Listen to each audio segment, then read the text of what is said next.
Olá pessoal, vamos dar continuidade aí à nossa revisão de arquivologia para o IPU e hoje a nossa aula ela vai se fixar nos conceitos principais, tá? Nos tipos de arquivo e como é que a gente classifica esses arquivos. E aí, para quem tiver um pouquinho mais de tempo, eu estou enviando um PDF junto com todas as especificações direitinho. Quem não tiver com muito tempo, que eu acho que é o caso da maioria, nós vamos ver aquilo que existe de realmente importante, aquilo que as bancas adoram perguntar e onde é que está a pegadinha de cada coisa. Vamos lá? Então, pessoal, continuando aí a nossa revisão de arquivologia, vou trabalhar com alguns conceitos básicos que vai facilitar muito aí o andamento da nossa revisão. Primeiro, conceito de documento. O que é um documento? É qualquer informação registrada em um suporte, tá? E aí a gente já vai direto lá para suporte. É o meio no qual a informação é registrada. Então, suporte é o quê? É um papel, é um CD, né? É um mapa, tá? Então, a informação que está registrada no papel é o documento em si. Tá? Até por isso que a gente tira uma certidão, né? A certidão ela não é um documento em si, o documento é a informação que está na certidão que foi copiada de um livro. E aí nós temos a informação que ela é definida como ideia ou conhecimento. Então a gente tem informação como a macrovisão, documento como a microvisão e o suporte é o meio pelo qual essa informação é registrada. Então vamos para os conceitos referentes aos documentos de arquivos. Os documentos de arquivos, além de serem produzidos pela própria instituição, podem também ser recebidos pela mesma. Tá? Então, a instituição ela pode tanto fazer os próprios documentos, e aí a gente entra naquele conceito, né, que a gente trabalhou na aula passada, de biblioteca e de arquivo. Arquivos são arquivos produzidos próprios pela própria instituição, biblioteca é a organização de arquivos externos, né? Mas a instituição ela também pode produzir os próprios arquivos, receber os arquivos de fora, mas pode arquivar esses arquivos como da sua propriedade. As empresas que recebem documentos, né, que protocolam esses documentos, recebem o documento, protocolam, ele passa a fazer parte da instituição e passa a fazer parte do arquivo pessoal daquela instituição. Conseguiram só pescar essa diferença entre receber um arquivo na instituição e colocar no arquivo ao invés de colocar na biblioteca, porque o arquivo recebido pela instituição passa a fazer parte da instituição como um todo. E os documentos podem ser registrados em qualquer suporte, né, de vários tipos. Então eu posso registrar os meus documentos em papel, em CD, né, em micrografia, tá, numa série de suportes, numa série de documentos. Até existem placas gravadas em vidro. Isso também é documento registrado no suporte. Né? Aquelas chapas de aço para fazer cópias, tá? Como as matrizes das gráficas também é um documento registrado num suporte, ok? E aí um outro conceito que a gente tem que ver é sempre o conceito da organicidade, tá? Os documentos no decorrer das suas atividades, da validade desse documento, o documento ele tem organicidade, tá? Ele tem uma forma de ser preservado e guardado e ele também tem um uso específico, né? Se a gente for pensar, por exemplo, na empresa, os documentos, as contas a pagar e as receber, né? A conta a pagar a gente já recebe e organiza num determinado arquivo, as contas a receber num outro arquivo, né? Eu posso organizar numa seguradora, né? Eu posso organizar os documentos administrativos num arquivo, os sinistros no outro, as indenizações num outro. Então, o princípio da organicidade é referente a essa organização durante as atividades desse documento, durante a vida desse documento. Porque depois, lembrando, a gente passou todo esse período, esse documento foi guardado, ele ganhou valor histórico, ele foi para uma biblioteca. Lá nós vamos organizar como? Preservando a origem da sua organização, do jeitinho que ele foi organizado, como isso também faz parte da própria história do documento, o jeito como ele foi organizado enquanto ele era um documento usado, um documento vivo, a gente passa a preservar segundo a origem. Qual que é a finalidade do arquivo? É guardar uma informação, tá? Guardar um registro. Isso a gente vai usar algumas técnicas de arquivamento e garantir a preservação deles, tá? Usando um acondicionamento adequado, tá? A temperatura adequada, a umidade, a gente vai prolongar a vida desse suporte, tá? A gente prolonga a vida do suporte, não do arquivo, não da informação que está registrada. Por quê? A gente pode pegar um documento escrito e passar, né, e digitalizar esse documento. Nós perdemos o arquivo? Não. Perdemos a informação? Não. Perdemos o quê? O suporte, né? Trocamos do papel para o digital, tá? Ok? E uma última finalidade do arquivo é atender os pedidos de consulta e desarquivamento. Então, o que eu vou fazer? Eu vou guardar primeiro, eu vou preservar e vou permitir a consulta. Tá? E o desarquivamento, né? Se eu vou lá na Torre do Tombo, em Portugal, falo, quero ver a carta, tá, que Pedro Vaz de Caminha escreveu, né, falando sobre o Brasil, sobre o descobrimento do Brasil. Tá lá, ela vai desarquivar, vai te dar uma luvinha, tá, para você manipular aquele documento. Então, qual que é a finalidade do arquivo? Guardar a informação, preservar essa informação e permitir a consulta, ok? E agora a gente entra no conceito de tipo de arquivo. Como é que a gente separa os arquivos? Tá? A primeira separação é pela entidade mantenedora. Tá? Quem é? É quem mantém o arquivo, não é quem gerou o arquivo. Tá? Porque a gente pode ter um arquivo pessoal que ele passou a ganhar determinada importância. Tá? Por exemplo, o Instituto Oscar Americano, né? O Oscar Americano foi uma pessoa, tinha documentos particulares, devido à sua importância, esses documentos acabaram sendo mantidos pela esfera pública. Tá? Então, é sempre pela entidade mantenedora, quem mantém esse arquivo, quem preserva esse arquivo, quem é que paga a conta da preservação desse arquivo. Tá? A gente separa. E aí pode ser o documento público ou o privado, lembrando que é em relação à mantenedora, não à origem. Segundo, é o tipo desse arquivo, se ele é um arquivo especial ou especializado. Qual que é a diferença de arquivo especial para especializado? O especial é aquele que necessita de tratamento especial, de uma preservação especial. Então eu vou pegar aqueles documentos que têm 1000 anos de existência. Eu vou ter que colocar numa sala com a temperatura adequada, né? Um mapa eu vou ter que guardar enroladinho, não vou poder dobrar. O mapa em si já é um documento especial por isso, porque ele precisa de um tratamento especial. Não vou dobrar ele e guardar dentro de uma pasta, vou enrolar e guardar dentro de um canudo.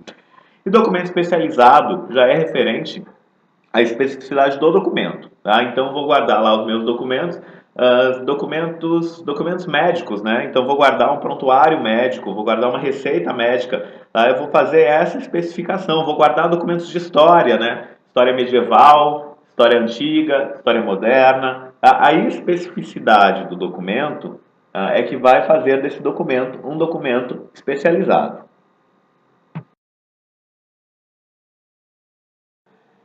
E também a gente classifica o arquivo pelo seu estágio de evolução, e essa é a parte que mais cai em concursos. Tá? O período que o documento percorre dentro da instituição. Se ele é um arquivo corrente, um arquivo de primeira idade, um arquivo intermediário ou um arquivo permanente. Então já vamos explicar os três.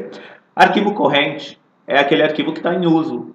Tá? É aquele arquivo do dia a dia. Então ele tem que ficar onde? Ele tem que ficar perto de quem está usando. Tá? Eu não vou pegar, por exemplo, e colocar a pasta dos meus... num posto de saúde, a gente vê que tem a recepção, já tem os prontuários ali. Eu não vou colocar eles no 20º andar do prédio do hospital.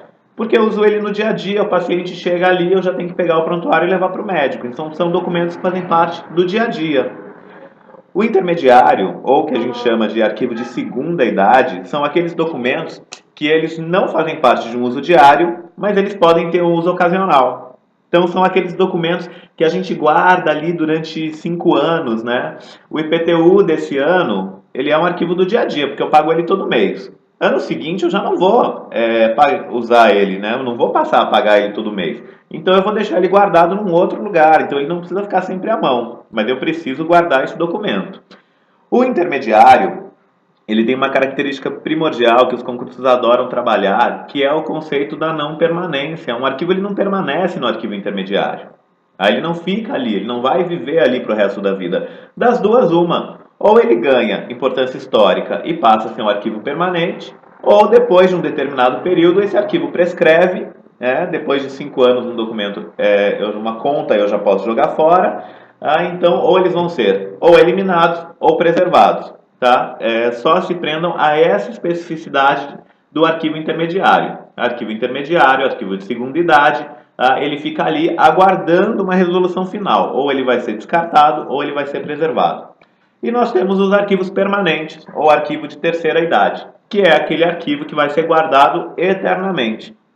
Ou porque ganhou uma importância histórica, ou porque ele tem que ser usado para o resto da vida para a instituição. Então, o contrato social de uma empresa é um documento permanente, ele sempre tem que ser guardado. A ata de fundação de uma empresa, ela também tem que ser guardada eternamente, né, enquanto a empresa existir. E mesmo depois, se for uma empresa importante, como por exemplo a ata de fundação da Ford, né, ele é um documento que ele já ganhou uma importância histórica, mas como a Ford ainda existe, ele ainda é um documento que ele tem que ser guardado na sua permanência em função da sua especificidade, mas ele também já tem uma importância histórica. Então, como é que eu separo os documentos? Pelo tempo, arquivo corrente, primeira idade, arquivo de uso do dia a dia, arquivo intermediário, arquivo que está aguardando uma resolução final, são arquivos que não são de uso diário, tá? Mas que podem ganhar uma característica permanente ou podem ser eliminados, e os arquivos permanentes que vão ser preservados aí no decorrer das atividades de uma organização ou porque tem importância histórica. Ok? E só faltou falar para vocês sobre o conceito de arquivo setorial e central. Arquivo setorial e central, ele é respectivo aos arquivos correntes. Não se esqueçam, arquivo setorial e central é corrente. O que é arquivo setorial? Aquele que vai ser guardado no setor. Tá? Aquele que vai ser guardado ali na minha repartição. Arquivo central vai ter um órgão central que vai receber todos esses arquivos. Tá? Então, se eu trabalho numa repartição que centraliza todos os arquivos num lugar só e eu preciso sair da minha mesa, passar no corredor, pegar o elevador para pegar um arquivo, é um arquivo central. Diferente daquele arquivo que está ali na minha gaveta, tá? Que está ali na estantezinha da minha repartição, que é um arquivo setorial. E arquivo setorial e central fazem parte dos arquivos correntes, não esqueçam isso. Tá? Se acesse e perguntar, tá? Os arquivos intermediários são divididos entre central e setorial? Está errado, é arquivo referente aos arquivos correntes. Tá? A gente até pode ter arquivo intermediário guardado dentro de um setor, mas isso não é o padrão. Tá? Essa é a exceção. Ok? Arquivos permanentes, eles podem ser setoriais? Não, arquivo permanente ele é central, por mais que uma biblioteca, por exemplo, em São Paulo tem a Pinacoteca do Estado, né, que tem várias unidades espalhadas, de repente eu posso pedir um empréstimo de um material para outra, isso não é setorial, ele está centralizado dentro da estação Pinacoteca, a unidade 17 da Pinacoteca, ainda assim é um arquivo central. Então, não esquecer, arquivo setorial e central, referente a arquivos correntes.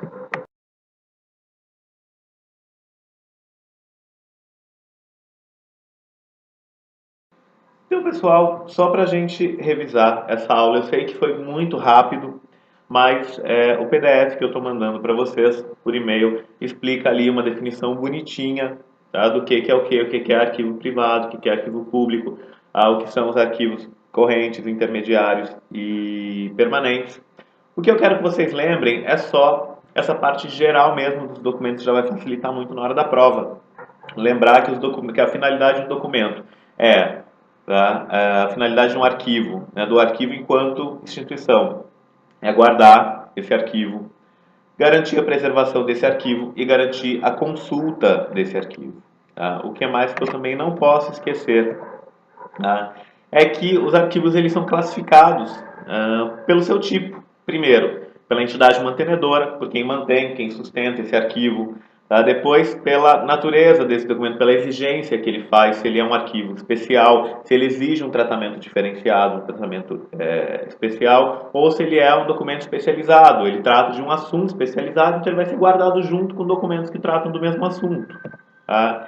E aí, lembrar sempre sobre os estágios de evolução, que é a parte que mais é cobrada nos concursos, a idade do documento, se ele é corrente, do dia a dia, se ele é intermediário, se ele é aquele arquivo que ele ainda tem importância, que ele tem às vezes um uso ocasional, e lembrando que essa é uma característica transitória do documento, tá? Porque ou ele é corrente ou ele vai ser permanente, enquanto ele está naquele período para verificar se ele tem uma real exigência, ele é um arquivo intermediário. E aí, se ele tem necessidade de ser um documento eterno, ou se ele tem uma importância histórica, ele passa a ser arquivo permanente. Como é que um exemplo prático de arquivo intermediário? Sabe quando a gente está organizando os nossos documentos e a gente pega e põe um documento numa gaveta? 3 anos depois a gente pega, não usei esse documento nesse período, vou jogar fora. Isso é arquivo intermediário, foi isso que nós fizemos.